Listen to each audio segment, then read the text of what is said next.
Reduce, reuse, recycle. A phrase we have all heard before, and a phrase that oftentimes gets overlooked.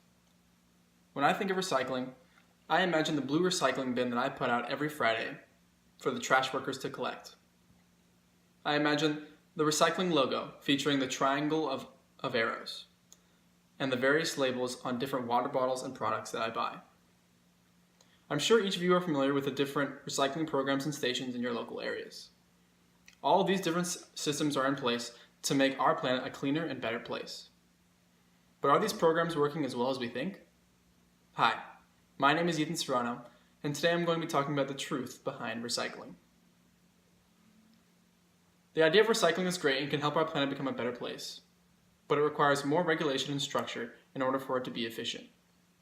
Through the ideas of new materials and polymers for packaging, more active recycling and reusing in the community, and overall awareness of the issue, we can begin to make our home a more eco-friendly place. Although the state of California and the United States have different programs and regulations regarding recycling of plastic waste, it still finds its way into our landfills and our oceans every year. According to the article An Ocean of Plastic in the journal Science and Children, a study was done regarding the amounts of plastic waste in the ocean around the world. The study found data with estimates from anywhere between 4.8 and 12.7 million metric tons of plastic waste entering our oceans annually. Now, to put that into perspective, a metric ton is approximately 1,000 kilograms, or 2,205 pounds of plastic waste.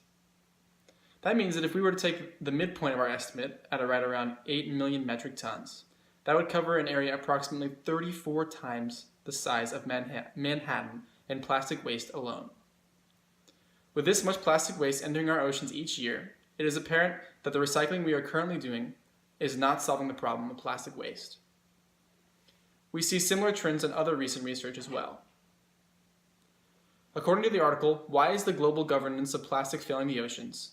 By Peter Dovern, a writer for the journal Global Environmental Change, the amount of plastic in our oceans is on track to double by the year 2025. Dovern explains that there are multiple reasons for why there is so much plastic in our oceans, including the materials involved in making plastics, the increased production of materials like plastic, and a lack of government regulation. Until these issues are resolved, Dovern predicts that the issue of plastic waste will not only risk the lives of the animals in the ocean, but will also risk our lives down the road. With statistics like the data provided in the two previously mentioned articles, it is easy to see that plastic waste and recycling are issues that must be addressed. Now that we understand the problem regarding plastic waste and pollution, it is time for us to explore realistic and efficient solutions. With so much plastic waste already in the ocean and entering annually, it would take an immense amount of time and money to remove it all. Instead, researchers have begun to hypothesize new ways of preventing the buildup of plastic waste in our ocean. The idea of biodegradable polymers was introduced by Marta Musil and other researchers. In their article, Biodegradable Polymeric Materials for a Sustainable Future, in the journal Waste Management, they explore the idea of altering packaging and other materials to make it easier to biodegrade in the environment. Of the different materials that they tested, they found that a 17% blend of the polymer PLA in the material caused the fastest deterioration. Musil and her colleagues found their research extremely important due to the small percentage of biodegradable packaging that there is on the market currently. The article includes statistics regarding the current amount of global plastic production each year. They estimate that of the 340 million tons of plastic manufactured in Europe in 2017, only 2.05 million tons were bio-based plastics, and with only 880,000 tons coming from biodegradable polymers. With such a small portion being biodegradable, it's no wonder that there are such large amounts of plastics in our oceans each year. For Musil and her colleagues, biodegradable polymers are an essential change for packaging, and without their addition, we will continue to see an increase in the amount of plastic waste each year. Research like this offers a look into possible solutions going forward and emphasizes the importance of biodegradable polymers being added into our society. Although biodegradable polymers and other materials can help solve the problem of packaging and other issues, we still must address the bigger picture of community and individual recycling. Even with good recycling programs and resources available, people in a society must still be educated and interested in recycling in order to change their current attitudes towards it. The article, Comparative Study on Recycling Behaviors Between Regular Recyclers and Non-Regular Recyclers in Malaysia, by Kian Ji Tu, was published in the Journal of Environmental Management. This article explores the idea of community awareness, regulated recycling programs, and overall recycling patterns in Malaysia. According to Tu, the rate of recycling in Malaysia rose from 5% in 1993 to 24.6% in 2017.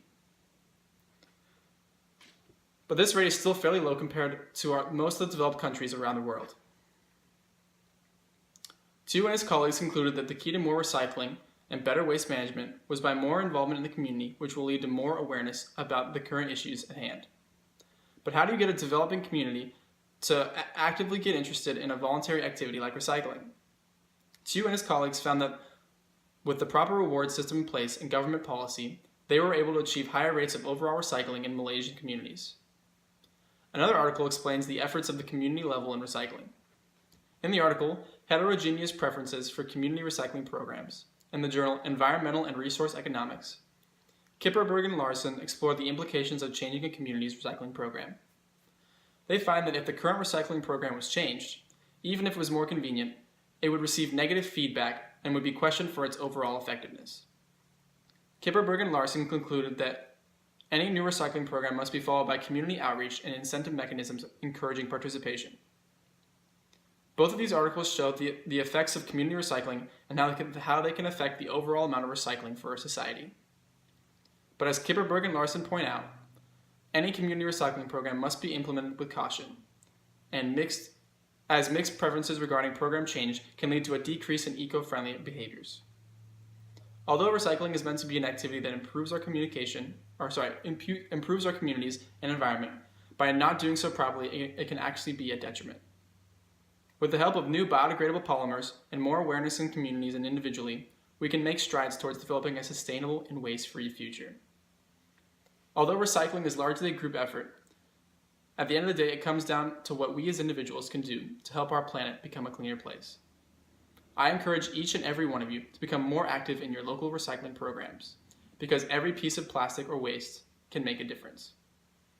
And when you are disposing of waste, anywhere, remember the 3 R's: reduce, reuse, and recycle.